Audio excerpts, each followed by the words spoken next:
नमस्कार दोस्तों, ढोल में पोल चैनल में आप सब मित्रों का हार्दिक स्वागत करता हूं।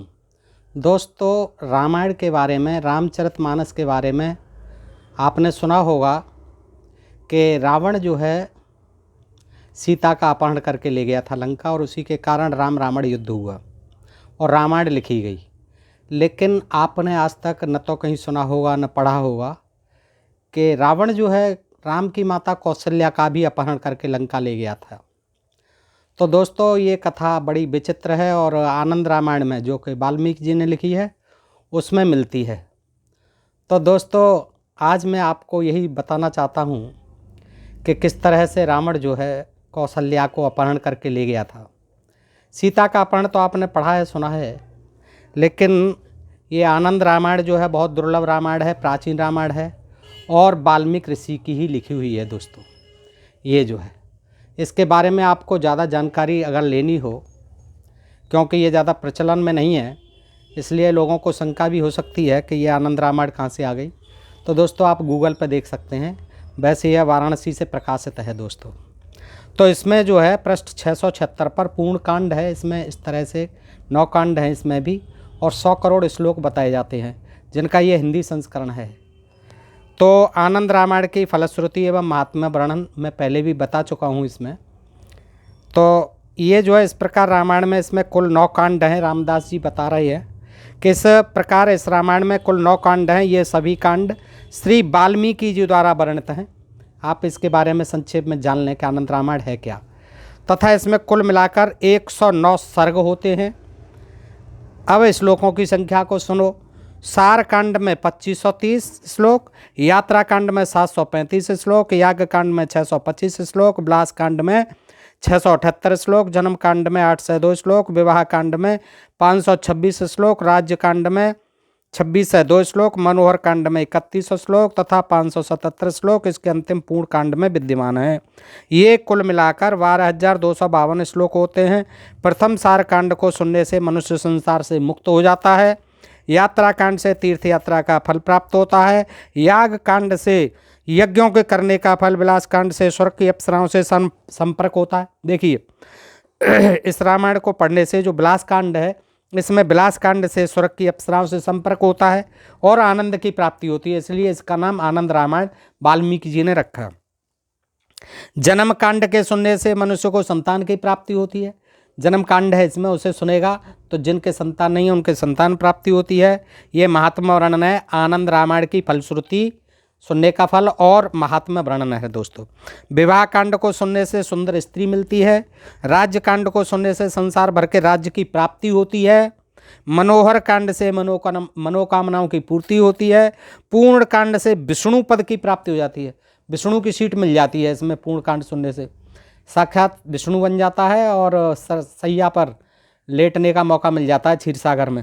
तथा जो संपूर्ण आनंद रामायण को सुनता है, पूरी को जो सुन लेता है, वह निश्चय ही परमेश्वर में लीनता को प्राप्त हो जाता है, परमेश्वर में लीन हो जाता है सुनते सुनते ही।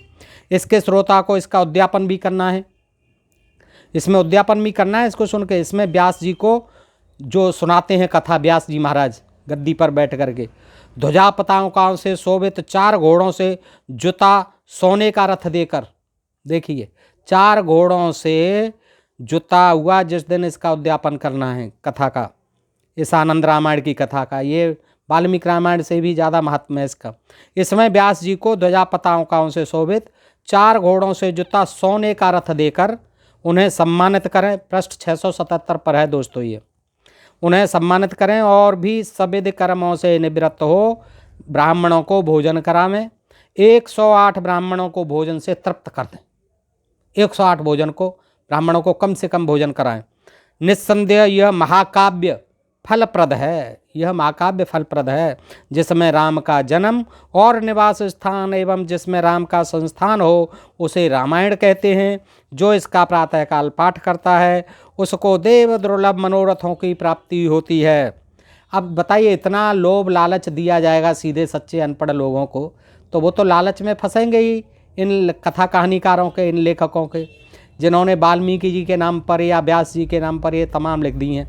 तो दोस्तों, वो क्या कहते हैं, जो इसका प्रातःकाल पाठ करता है उसको देव दुर्लभ मनोरथों की प्राप्ति होती है। जो देवों को भी दुर्लभ है वो मनोरथ मिलते हैं। काम धंधा मत करो, पढ़ो लिखो मत, नौकरी मत लगाओ, बिजनेस मत करो, बस इसको सुन लो, सब दे दुर्लभ पदार्थ मिल जाएंगे, सारे मनोकामनाओं की पूर्ति हो जाएगी, इन्हें संतानों को बच्चे पैदा हो जाएंगे और विष्णु का पद भी मिल जाएगा। हनुमान रामनवमी के दिन देखिए, चैत्र रामनवमी के दिन राम जन्म के अवसर पर, जब रामचंद्र जी का जन्म हुआ बताते हैं चैत्र महीने में रामनवमी को, 100 माह से सोने की हनुमान जी की मूर्ति बनाकर, 100 माह से लगभग 100 ग्राम 970 ग्राम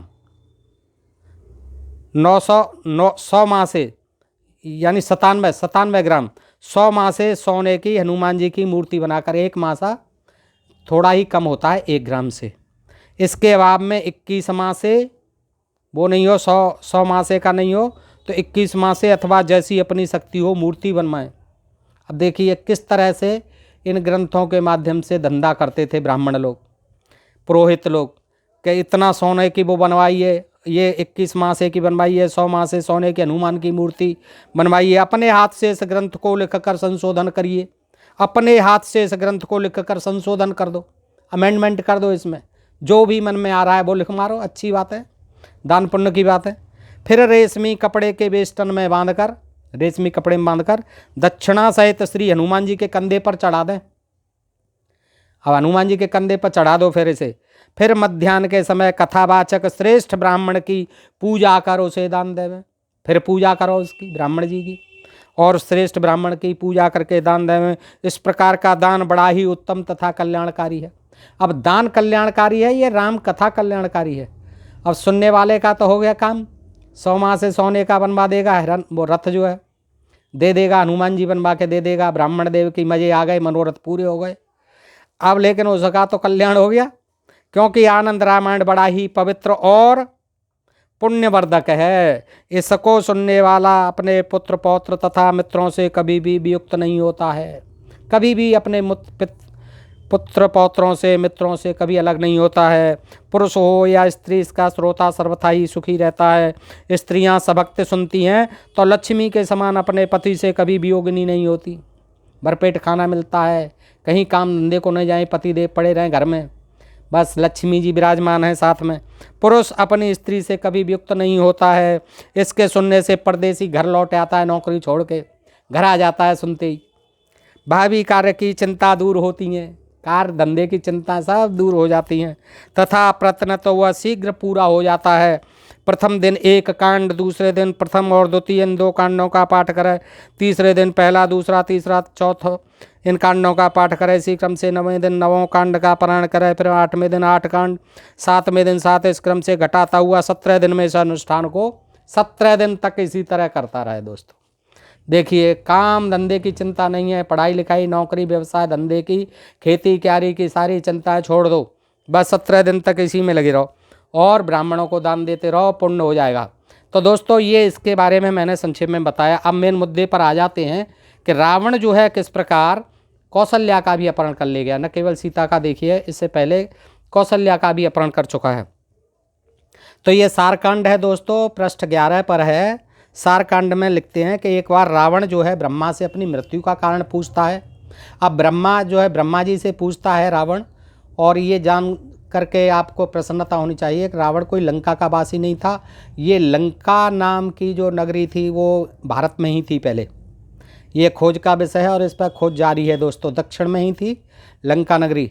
लंका तो उसमें सिंगल द्वीप कहलाता था और वहाँ कोई रावण नहीं रहता था। ये दंडक वन भी यहीं था, कहीं साउथ में, बेंगलोर या केरल के आसपास, और वहीं दंडक वन था। दंडक वन में खरदूषण और उसकी बहन सूर्पणखा रहते थे दोस्तों। तो रावण जो है ब्रह्मा जी से पूछता है, क्योंकि वो भी भारतीय थे रावण जी। तो पूछता है, अयोध्या के समीप ही कौशल देश की कौशलपुरी में कौशल नाम के एक बड़े ही पुण्यशाली राजा राज्य करते थे। अयोध्या के समीप में ही कौशल देश है और वहाँ कौशलपुरी में कौशल के एक बड़े ही राजा राज्य करते थे। वो पुण्यशाली थे, उनके एक सुंदर कन्या थी जिसका नाम कौशल्या था, कौशल नरेश की कन्या थी। जब वह विवाह के योग्य हुई तो उसके पिता ने दशरथ के साथ उसका विवाह करने का निश्चय किया। फिर सानंद विवाह के दिन का निश्चय हुआ और लगन के लिए राजा दशरथ को बुलाने के लिए दूत भेजा गया कि बुला के लाओ, दशरथ को शादी कर देते हैं। दूत भेज दिया। उस समय राजा दशरथ अपने देश में सरयू नदी के मध्य में उस समय दशरथ जी बैठे हुए थे, नौका पर बैठ के अपने इष्ट मित्रों और मंत्रियों के साथ जल क्रीड़ा कर रहे थे। सरयू नदी में सुमंत्र जी मंत्री थे, उनके साथ बैठे हुए क्रीड़ा कर रहे थे। इधर दूत जो है आता है, उनको लिवा के ले जाता है वहाँ कौशल नरेश के यहाँ कि चलो आपकी शादी कौशल्या से होगी। रात्रि का समय था, चारों ओर सैनिक खड़े थे, चारणगण स्तुति कर रहे थे। ये रात्रि का समय था। रत्नों के दीपक से समस्त नौका जगमगा रही थी। रात्रि का समय था। बारांगनाएं नाना प्रकार के नाच गान कर रही थीं और आनंद हो रहा था। अप्सराएं नाच गान कर रही थीं। उसी समय लंका में रावण ने ब्रह्मा से प्रश्न किया। लंका में रावण जी ने ब्रह्मा जी से प्रश्न किया कि हे ब्रह्मा जी, मेरा किससे मरण होगा, मुझे कौन मारेगा। वो पूछते हैं भविष्य की बातें मेरा किससे मरण होगा, यह आप स्पष्ट कहिए महाराज। रावण के इस प्रश्न को सुनकर ब्रह्मा ने कहा, दशरथ की स्त्री कौशल्या से साक्षात जनार्दन भगवान राम एवं सुमित्रा तथा कैकेयी से कुल 4 पुत्र उत्पन्न होंगे। उनमें से राम तुमको मारेंगे। उस राजा दशरथ से कौशल राज अपनी कन्या का विवाह करना चाहते हैं। ये रहस्य की बात बता दी ब्रह्मा जी ने कि तुमको जो है राजा दशरथ से और कौशल्या से उत्पन्न पुत्र राम वध करेंगे और उनका विवाह होने वाला है 5 दिन के अंतर्गत। आगे कहते हैं ब्रह्मा जी कि आज से 5वें दिन विवाह का लगन है, मुहूर्त है। तब ब्रह्मा के इस वाक्य को सुनते ही रावण ने अनेक राक्षसों के साथ जाकर उसी समय राजा दशरथ को पराजित करके, अब देखो रावण चल दिया, रावण आ गया लंका से अनेक राक्षसों के साथ जाकर उसी समय राजा दशरथ को पराजित कर नौका सहित जल में डुबो दिया। नौकरों को लेके आ गया, अपने सैनिकों को लेकर के, और जो नाव में बैठे हुए थे दशरथ जी, वहाँ देखा उनको, युद्ध हो गया और नौका सहित दशरथ को सरयू नदी में डुबो दिया। उस समय और सब तो जल में डूबकर मर गए जो दशरथ के साथ में थे, परंतु राजा दशरथ और उनका सुमंत्र नामक मंत्री नौका के टुकड़ों पर बैठे सनई सनई जल प्रवाह के सहारे गंगा नदी में जा मिले। अब जो है वो बच गए सुमंत्र जी और टूटी फूटी नाव पे ही बैठे हुए दशरथ जी और सुमंत दोनों धीरे धीरे जल प्रवाह के सहारे गंगा नदी में जा मिले। फिर वहाँ से इस ईश्वरेच्छा जीते हुए ही समुद्र में जा पहुँचे और समुद्र तक पहुँच गए वो बंगाल की खाड़ी में। उधर रावण अयोध्या से चल के कौशल नगरी में आया, वहीं आया कि कहाँ होना है उनका विवाह। दशरथ जी का कौशल नरेश के यहाँ पहुँच गया और कौशल राज को भी जीत कर तथा कौशल्या का हरण कर सानंद आकाश से लंका को चल दिया। किंतु मार्ग में उसने सोचा, संभव है कहीं देवता गुप्त रूप से कौशल्या को लंका से न चुरा ले जाएं, इसलिए ऐसा करूं, लंका में न ले जा करके इसको यहीं कहीं छुपा दूं। तो इस आशंका के कारण रावण ने कौशल्या को एक पिटारी में बंद कर तिमिंगल नामक मछली के पास धरोहर के रूप में रख दिया। देखिए क्या गुप्त ज्ञान दे रहे हैं वाल्मीकि जी। ये आज तक न जाना न पहचाना किसी ने कि तिमिंगल नामक मछली थी, कोई बहुत बलवान रही होगी, और उनको दोनों को, दशरथ को और उसको कौशल्या को उस पिटारी में बंद करके तिमिंगल नामक मछली के पास धरोहर के रूप में रख दिया और उससे कह दिया कि मैं अभी आता हूँ तब ले जाऊँगा, ठीक है, इसको अपनी सुरक्षा में रखिए। तिमिंगल नामक मछली को उस बक्स को दे दिया, बक्से को, और निसंकोच होकर लंका चल दिया। इधर मछली पिटारी को मुख में ले प्रसन्नता के साथ समुद्र में विचरने लगी, परंतु सामने किसी शत्रु को देखकर अब उस मछली को भी कोई शत्रु दिख गया, तो उसने उससे युद्ध करने का मन निश्चय किया और पिटारी को एक टापू में रख के वह शत्रु से युद्ध करने लगी। उसने मुख में से निकाल करके उस पिटारी को टापू पर रख दिया और शत्रु से युद्ध करने लग गई मछली। इसी समय वह नौका का टुकड़ा भी उसी टापू के तट पर आ लगा। वही दशरथ और सुमंत्र वाला टुकड़ा बचा था नाव का टुकड़ा भी बह रहा था, और बहते बहते पता नहीं कौन सा था लंका के बंगाल की खाड़ी से, जिस पर राजा दशरथ और उसके मंत्री सुमंत्र बैठे हुए उसी तट पर आ लगा, उसी टापू पे आ लगा। अब लगा लीजिए वो टापू कहाँ पर होगा दोस्तों। अब लंका की या बंगाल की खाड़ी से लंका तो बहुत दूर पड़ जाती है, और टूटी नाव से वहाँ तक कैसे पहुँचेंगे।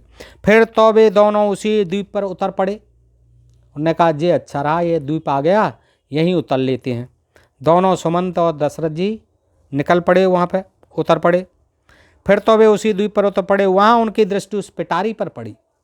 उसे खोलकर देखा, उन्होंने देखा कि ये पिटारियाँ कैसे रखी हुई है, और उसे खोलकर देखा तो उसमें कौशल्या को देखकर उन्हें आश्चर्य हुआ। फिर एक दूसरे से सब बातें जानकर वे प्रसन्न हुए। अब कौशल्या ने बता दिया होगा कि रावण मुझे चुरा लाया था, ये मैं छोड़ गया यहाँ पर।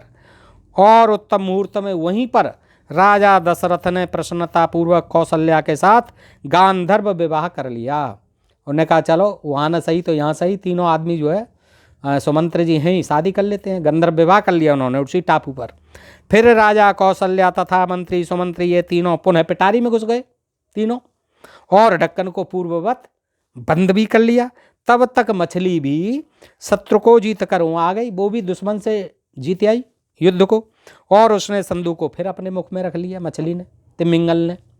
उधर रावण ने भी सुखपूर्वक सभा में बैठकर फिर ब्रह्मा को बुलवाया और उनसे हंसते हुए कहा कि हे ब्रह्मन, मैंने तुम्हारे वचन को भी मिथ्या कर दिया। अब नहीं होगी शादी, 5 दिन बाद तुम्हारे वचन को मिथ्या कर दिया ब्रह्मा जी, और दशरथ को जल में डुबो दिया, कौशल्या को छिपा दिया। तब उस भरी सभा में रावण के इस वाक्य को सुन ब्रह्मा ने स्पष्ट शब्दों में ओम पुण्याहम ऐसा शब्द कहा। इसे सुनकर रावण ने पूछा कि यह तुमने क्या कहा, ओम पुण्याहम। इस पर ब्रह्मा ने उत्तर दिया, करे राजा दशरथ का तो लगन भी हो गया, शादी भी हो गई। तब ब्रह्मा के इस वाक्य को मिथ्या करने के लिए, अब ब्रह्मा को विश्वास दिलाने के लिए क्या किया रावण ने कि दूतों को भेजा और मछली से, तिमिंगल से वह पिटारी मंगवा ली, और ज्यों ही उसे खोलकर दिखाना चाहा त्यों ही उसमें एक साथ उन सबको देखकर राजा दशरथ, कौशल्या, सुमंत्र को पहले तो उसे बड़ा आश्चर्य हुआ। फिर क्रुद्ध हो तलवार निकाल उन्हें मारना चाहा। उन्होंने कहा मैं तो कौशल्या को ही छिपा के आया था, ये तीनों कहाँ से आ गए इसमें। तब तक झट ब्रह्मा ने रावण को रोक कर कहा, रे रावण, यह तू क्या करता है, अब ऐसा साहस न कर। देख तूने इसमें एक कौशल्या को ही रखा था पिटारी में, किंतु ये 3 हो गए। वैसे ही 3 में से ये करोड़ों हो जाएंगे, अभी राम भी आज ही उत्पन्न हो जाएंगे, और तू आज ही मारा डाला जाएगा। आयु के शेष रहते हुए तू क्यों व्यर्थ ही मृत्यु को वर्ण कर रहा है, अभी तो तू जी, आज ही मत ले अपनी मौत, आज ही मत बुलाए। अतः यह दुस्साहस न कर, होनी होकर रहती है, समय पर सब होना उचित है। अब तू अपने दूतों के द्वारा इन्हें इनके स्थान पर पहुंचा दे, चुपचाप दूतों के द्वारा जैसे लाए वैसे ही, इससे तुझे सुख होगा। मैं जो कुछ कहता हूँ वह कदापि मिथ्या नहीं होता। कैसे हो जाएगा ब्रह्मा जी आकर, कर्म की गति यथा है, कर्मानुसार होतव्य होकर रहता है, कर्मों की गति यथा अपार होती है। तभी यह दृश्य देखकर रावण किंचित भयभीत हो गया, और राम ब्रह्मा के वाक्य को सत्य जानकर उस पिटारी को अपने दूतों के द्वारा शीघ्र ही अयोध्या भेज दिया। दूतों के द्वारा अयोध्या भेज दिया। दशरथ आदि के अयोध्या में पहुंचने पर नगरवासियों तथा कौशल देश के राजा आदि की प्रसन्नता और आश्चर्य का अंत न रहा। सारे नर नारी खुशी हो गए, नगरवासियों को बड़ी खुशी हुई कि ये वापस आ गए। कौशलाधिपति ने पूर्ण समारोह के साथ अपनी कमनीय कन्या कौशल्या का राजा दशरथ के साथ विवाह कर उन्हें अपना एकमात्र जामाता बनाया और अपना संपूर्ण राज दहेज के रूप में अर्पित कर दिया दशरथ जी को, कौशल नरेश ने। उसी समय से कौशल देश के भी सब राजा सूर्यवंशी कहलाने लगे। तदनंतर राजा दशरथ ने मगध देश के राजा की कन्या सुमित्रा से विवाह किया, उसे अपनी द्वितीय प्राण प्रिय भार्या नियुक्त किया। फिर कैकेयी देश के राजा की कमल नेत्री कन्या कैकेयी से भी राजा दशरथ ने विवाह किया और सादर उसे अपनी तृतीय भार्या नियुक्त किया।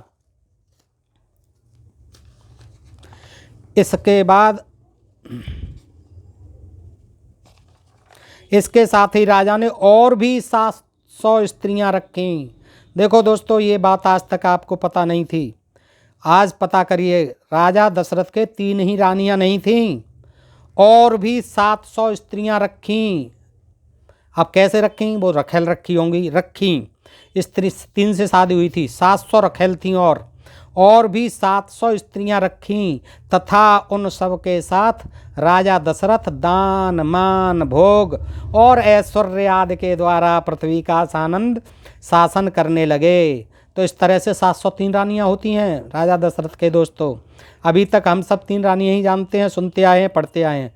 आज ये जो है सारकांड आनंद रामायण से हम जान रहे हैं कि 700 स्त्रियां और भी रखी हुई थीं। इसलिए राजा दशरथ बड़े कामी पुरुष थे दोस्तों। और तभी वो जो कैकेयी की बातों में आ गए और कैकेयी की बातों में आकर के राम सीता लक्ष्मण को वनवास को भेज दिया। तो दोस्तों इस तरह से पढ़ने से हमें ज्ञान होता है कि इनके बारे में क्या क्या चीज़ थी, आज तक नहीं जाने हैं। आज के लिए सिर्फ इतना ही दोस्तों। आपका बहुत बहुत आभार सुनने के लिए, और आपसे अनुरोध के ढोल में पोल चैनल को सब्सक्राइब करते हैं। नमस्कार, जय हिंद, जय भारत।